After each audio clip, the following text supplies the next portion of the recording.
Hello everyone, welcome back to another Courseplay tutorial. In this one we're going to be learning how to save and save individual field files for different things and make folders for them. So I'm just going to use this as an example. We're going to be looking at this Courseplay menu most of the time, so let's zoom in on this and see what we can come up with here. Now we already have a few. If we go over here to the world map, we have a few set up already, and we've got a few fields set up with nothing on them. We're going to delete those two.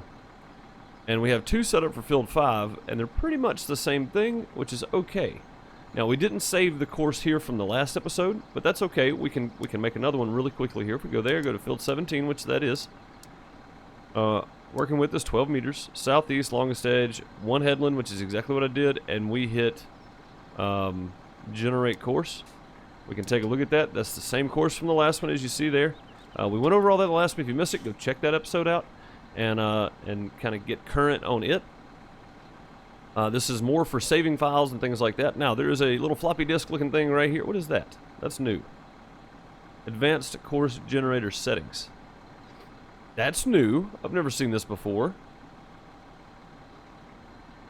Oh, this is the same thing. It's just in it's in a menu instead of here. It's the same thing as here. Okay. So let's save this, and we're going to call that field 17 Limpkin Cult Vate. There we go. I was gonna say cult, and then I was like, nah, I can't just say cult. That sounds weird. We're gonna save that there, and then we're gonna go make a new course, and we're gonna tell it that the working width is 9.3 for a. We're gonna go over here. We're gonna tell it this is gonna be fertilized and seeding. And still on field 17, we're going to tell it 9.3, and we're going to start at the same edge, but we're going to run the headland backwards. As you can see here, we're going to run it backwards. That's counterclockwise instead of clockwise. And then we're also going to run the interior first, since we're seeding and fertilizing. Now, I know I have a cultivator behind the tractor. We're not focusing on that. We're focusing on making different saves and then putting them into a folder. So we're going to make this run the field first and do the headland last. That way we don't damage our crops. Now, let's generate that course. Now let's take a look at it. As you can see here, it's starting going this way. Oh, actually, it's starting right here because it's starting on the inside first. So it's running up and down first, and then when it gets done, it comes back and it runs the headland, and it finishes out right here in the bottom corner where we set it, where we set for it to start. But because it's running the interior first, it's running it backwards. So if we were to start it here with the headland first, it would run the headland and then go up and down and end right here where this greenish part is. So either way, that works for me. That is good. So we're going to take that out. We're going to save this. Field 17. Oh, by the way, don't click this white box after you click the save button. The thing is already there for you to type, so don't click the white box. Field 17, planting. Seeding, I guess. We'll put seeding. Seeding. There we go. Field 17, seeding. All right, now we have two courses set up for that. We have Lumpkin Cultivate. I'm pretty sure Limpkin. I'm pretty sure that's not how you spell Limpkin. I think it's spelled differently than that, but whatever. And then Field 17, seeding. So now, we go right here to the star with the folder with a star on it. We're going to click that, and we're going to say field, what else? 17, field work. If you want to separate them, you can do field set, like each individual field harvesting and overloader, field whatever, planting and plowing and cultivating, field whatever, planting. Let's use field 17 as example since we're using it. You can do field 17 harvesting and overload, field 17 cultivate and plow, field 17 plant and refill, seed and refill. Because when you seed and refill, you have to run courses, and we'll do that in the next episode. We'll do the seed and refill course. But you have to run refill courses, right? Because they're going to need to refill at some point, or you can stop and go manually fill them up yourself, the seeders and the fertilizer stuff. So we'll look at that in the next episode, though. But I would do that just for clarity, so that you can find stuff easily instead of having a field folder with 9 different files in it for all your stuff.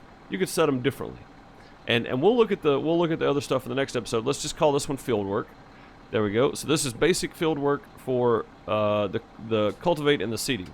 So we're going to do one folder for this whole field, mainly because it's all preference for you. If you want to create multiple folders for sectioning off your harvesting and your plowing and cultivating and your seeding and refill and fertilizing, you can do them separately. You don't have to make just one folder. You can make multiple folders. But either way, you click this, you make a folder, you name it, we're going to name it, and then we're going to click this up arrow right here. and we're going to add it to, see now you have a down arrow, we're going to add to field work on 17. And now you see it's gone, so we're going to do the same thing with seating. We're going to click that up arrow and then that down arrow, and then we can click the plus sign and it drops down and gives us our courses. Now if we do that with the other ones as well, it'll look nice and clean, and you'll have just a bunch of drop down folders here you can use. And it makes everything easier to find in Courseplay. When you get to, if you get up to 9 or 10, 12 fields or whatever, if you do try to do all the fields on the map, and you've got Courseplay set up for all of them, it's going to be really hard to find by just scrolling through all these multiple numbers and then what it is and all that kind of stuff. So my suggestion would be to create at least 3 different folders for each field, like field 17 plow culti, right?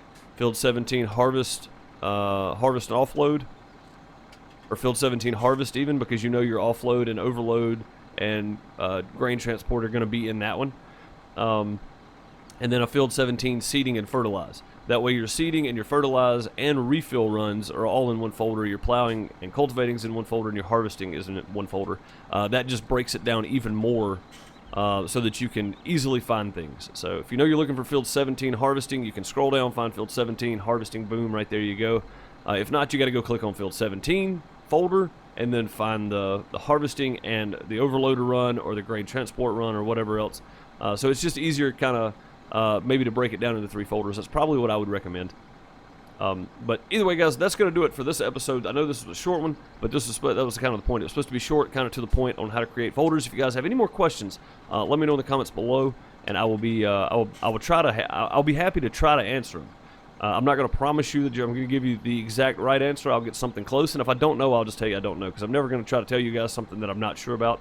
But either way, I am sure about how to make folders, so there you go. In the next one, we're going to look at seeding and refill. We've already got a scene saved on this field, so that's probably what we'll do. We'll use this field here.